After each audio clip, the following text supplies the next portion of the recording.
What's going on, guys? Kiefer with another video. Today I'm out riding around testing out the new mirrors and handguards that I got. Now I know this isn't really the most ideal place to test out new handguards because there are like no trees or bushes or anything, but so yeah, I thought I'd get out on the bike, test out the new mirrors and the handguards I put on yesterday. So finally I got a chance to record the first episode of the Supermoto build series. I haven't edited it yet, but I'll probably get to that tonight sometime. But yeah, it ended up being a lot more complicated than I thought. And not that it was hard to install any of the stuff, it's just that I didn't realize how unprepared I was just for tooling. Like, the handguards come with built-in signal lights, and I wanted to go wire all those up and everything. But then when I was about to start, I realized I didn't even have a soldering iron. Didn't have any solder, no heat shrink, like no basic tooling whatsoever. And I find I always run into this problem because, as you guys know, or some of you might know, I'm a heavy duty mechanic and I've been doing that for like 3 years now. But everywhere I've worked, they've always provided all the tools. I don't know like why, it's just kind of worked out like that. Let's try going down here. So I've never actually had to really invest a whole lot of money in tools, yet I've been doing all this different type of work for years. So when I go to do something basic in my own garage, I forget that I have never actually bought all these like basic tools that you need for day-to-day stuff when you're working in a shop. So I just assumed I was going to easily be able to wire in everything, and then as I had everything set up, I was like, damn, I gotta go to the store on my only day off and go run around picking up all this stuff I thought I had on this beautiful day. So anyway, I had to go pick up some nuts and bolts and all these little things I didn't have, some proper tooling for doing proper wiring and stuff like that. So doing something as simple as actually putting on these mirrors and handguards turned out to be like the most complicated thing of the weekend. And it took me way longer than what I thought because of all the running around I had to do. And even when you're just trying to record a video and do something, it literally takes 10 times longer to do something basic like that. I guess I'll pull over somewhere around here and show you guys, give you guys a better view. It's a weekend, so I don't think there's any school going on. I don't want to look like some creepy guy that just shows up in the school parking lot and all the kids are like staring out the window. But yeah, so these are the Zeta handguards I got on. They had built-in signal lights. Basically, when you convert your bike from like incandescent bulbs to LEDs, the whole system just totally gets messed up because LEDs have almost no resistance. So I ended up not being able to wire these in because I didn't have a proper like a load equalizer for the front. I have one for the back because the LEDs are in the back there, and so like there's no hyper flash or anything with that one flasher. But so I have to order another flasher for this little the signal light indicator in there. I'm kind of torn if I even want to do that, like, because these signal lights are down here, and if I wire these ones up, there's no point of having two on each side flashing, so I may as well get rid of these ones. But I don't know if I'm gonna like having the signal lights up there, so I don't know. You guys let me know what you think, what I should do. If you guys think it would look better on the handguards, then I'll probably I'll wire in the handguards some next weekend or whenever I get the part in. But yeah, and then I found I didn't have enough room to actually fold these mirrors in for when I'm on the trail. But honestly, for me, that's not really that big of a deal because even when I'm on the trail, I'm just going to keep these out all the time. But honestly, the riding around I've done today, like testing out these mirrors, this is night and day for riding. Like, this is 100% difference over what I had before. Before on the bike, when I first bought it, it had mirrors that screwed into here, and they looked like big bug antennas that were like way up here over your shoulders, and it was the ugliest thing I've ever seen. And then the other mirror I had on was here, and it was just that little one. You can see that in the other videos, and honestly, you couldn't see anything on the highways or any stressful situations, whereas these ones, so when you're sitting on the bike with these mirrors, like, this is the first time I've actually been able to see behind me. And then the fact that you can rotate these around and change your view depending on your bike and stuff like that. I would say after the riding I've done today, this is probably the best mirror setup you can possibly have on a bike. Like, there's nothing really better than this. I always find it so awkward when I'm like sitting in a parking lot by myself and I'm clearly talking and someone is just slowly driving by like that, just staring at me out the window. Man, that's awkward. The last time I was on this road, it was like this little old like farm road, and they spent like a year widening it. And honestly, they've already done landscaping and everything. Like there's nice trees over there. Like it looks, I don't even recognize this road basically. And it's actually turning green outside now, which I miss. Man, it felt like a long winter. Like up here in Canada, it can get rough in the wintertime. Like you're stuck in your house all day and you're going stir crazy, just wanting to do something, just anything to get out of the house. Like me and Kelsey, my girlfriend, like we'll just go for a drive for like hours sometimes, just go grab a coffee just to get out of the house because we've been stuck in there all day. But yeah, these handguards, even just like the wind that it takes away from my hands, like it just, I don't know why, it's kind of weird to say that, but like just having my hands shielded like that makes it 100 times better, I find, especially when you kind of open it up on the highway a bit like this and the wind starts really pounding back on you. What's going on, buddy? I think you had a Super Duke KTM. I would love to have one of those bikes, honestly. The only problem is they're so damn expensive. Every bike out is just so expensive, and maybe that's just because I'm broke and I have no money. But that's why I'm kind of making the best of this one, and I always got to go in for overtime on the weekends, and just so I can afford basic parts like this. So hopefully one day that won't be the case, because the thing that sucks about overtime is you get the money from it, you put in your time and you make the extra money, but then you have no time. I work all this overtime to get this extra money so I can buy bike parts, but then I don't have time to make videos or put on the bike parts.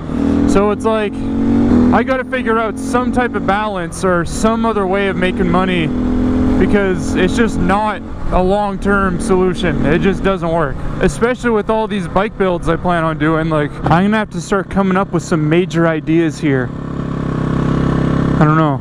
Yeah, I don't know about you guys, but I find that these handguards just, they make me like the bike like just 100 times more, to be honest. Like since putting these on yesterday, I feel like I want to actually just ride this even more. I guess it feels, maybe it's because it has more of a Supermoto look. Maybe that's why I like it so much more now. It starts, like, it kind of feels like I'm making progress with it. Focus with all those trees over there. Someone like literally recording a music video in there or what? There's like a big row of trees down there with like a couch in the middle and a whole bunch of people and a tripod. So I don't know what was going on, but it looked kind of cool.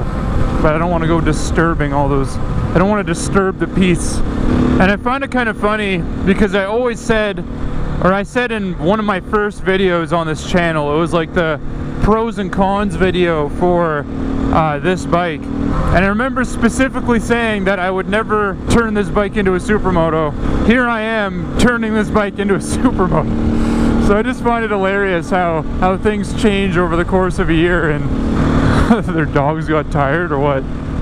Oh man, I love French Bulldogs. I want one so bad, but I honestly don't even have the time to take care of a dog properly right now. Like Kelsey works in Fort McMurray, and she usually has to take the dog with her, because when I'm working and like she's gone up for shift work to Fort McMurray, when I'm down here by myself, I am so flat out all the time that I don't have the ability to be really taking care of anything other than myself.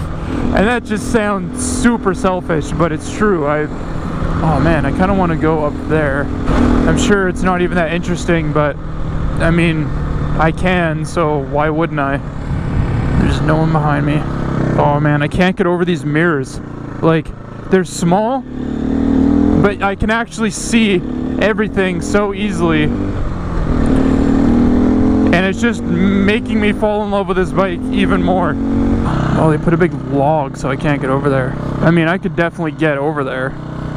I just don't want to bash up my shins because I'm not wearing any proper gear. And I'd rather these people not seeing me attempt it. And I also took the skid plate off the bike to do an oil change a little while ago, and I never put it back on. So, but either way, I still want to check out some of this junk over there. Ugh. I'm just trying to wait for these cars to go so nobody calls the cops on me. Those logs can't stop me, buddy. But yeah, this looks like a place where people just came to dump off their junk, really. And that's probably why they threw those logs there. Is this like the back of a cab? Oh, there's some old cars over there. This is totally someone's property. And I hope they don't try and shoot me. I'm sorry, sir, I just want to look quick. Oh, that is the coolest thing ever. Man, I love seeing old trucks like this. Oh. Wow. Kind of really want a picture of this. Oh, I really hope this guy doesn't come out and shoot me. I don't know if this is his land or if this is like... It looks like a developer bought this land. But this stuff is just... an old Ford. I don't even know what this is. But this is so cool. I'm not going to touch anything because I don't want this guy to like run out with a shotgun. Even though this is Canada. And that stuff doesn't really happen. Man, this is literally why I love that bike. I mean, there's a lot of bikes that could come do this stuff, but just, I just love turning off a random road and just coming to check out stuff like this.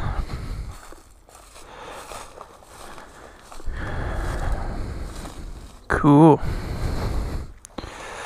Alright, let's get out of here before I get filled with ticks or something. Remember in the good old days when kids used to just play out in the woods and spend time outdoors, and now we just sit on our iPads and worry about getting ticks in our legs? Just imagine another 20 years from now.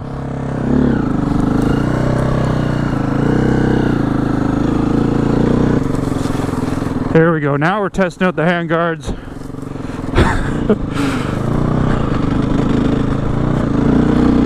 Looks like a lot of people have been up here before on their dirt bikes.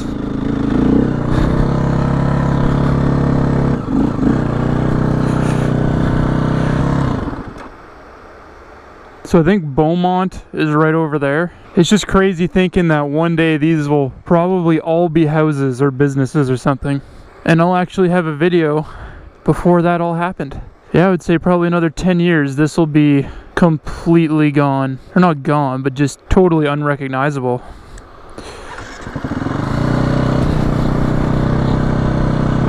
Alright, well, that's enough exploring this little piece.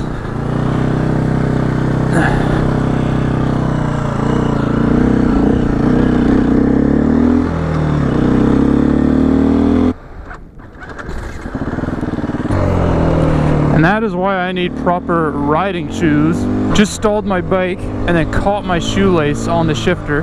They actually make nice riding shoes that, like, they look like normal shoes, but they're totally, like, they're meant for riding, like to hold up in a crash and stuff like that. And the shoelaces are built on the inside of the shoe. Like, it's still got shoelaces, but they're more on the inside. That way they can't, like, come out and get caught on your chain or your shifter, like, which has happened to me. I do need to pull over somewhere and fix my shoe. Oh, there's some little bug. Get off. Alright, this is a good place to tie my shoe. Let's turn off the bike so I don't kill my battery again. That was embarrassing one time. And my shoes are full of crap from out in that field. This is why you wear proper riding gear when you go off-road. Makes life a whole lot easier. And this is also why you invest in some proper riding shoes or boots, so your shoelaces don't come loose and get caught in your shifter or sprocket.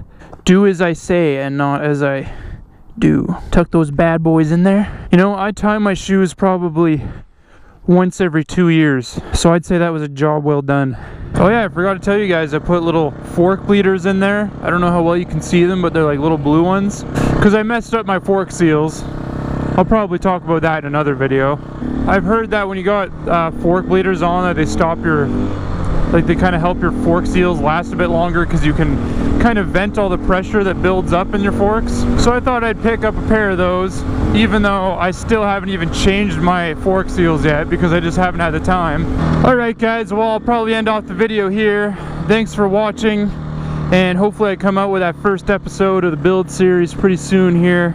So I will see you guys in the next one. Oh boy, I should probably clean up this mess.